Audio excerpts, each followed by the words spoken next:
Hello, my name is Hunter Gibson, and this is Kirchhoff's voltage law project. First off, what is KVL? KVL is one of the most fundamental principles in the field of electrical circuits. It helps us understand how voltages add up in a closed loop or circuit. KVL is a law based on the conservation of energy. It states that in any closed loop or path within an electrical circuit, the sum of the voltages around that loop is equal to 0. Now let's see this law in my first circuit. Circuit 1 looks like this. This circuit is simple, making it very easy to show KVL in action.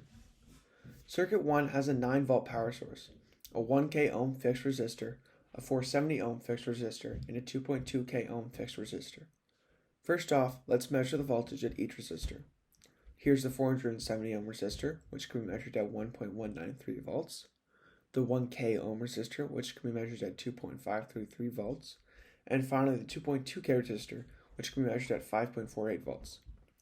Now when we add these measurements together, they add up to 9.2 volts, the same as the battery. This proves KVL and shows its main principles. Now for circuit 2. It is a 9-volt power source, a 194001 power diode, a 470 ohm fixed resistor, and a blue LED. Let's try the same process for the second circuit. This is the same battery, so should input roughly the same voltage. The power diode serves as a one-way valve for current, protecting the circuit from flowing the wrong way. The blue LED will always drop 2.8 to 2.9 volts when it can. The 470 ohm fixed resistor will drop a higher amount of voltage in order to use up all of the 9.2 volts, as resistors will drop whatever amount of voltage is needed.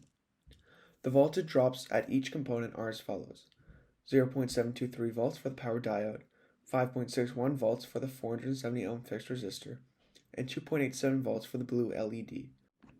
The sum of those voltage drops is 9.203 volts, roughly the same as we started with, once again proving KVL and the conservation of energy.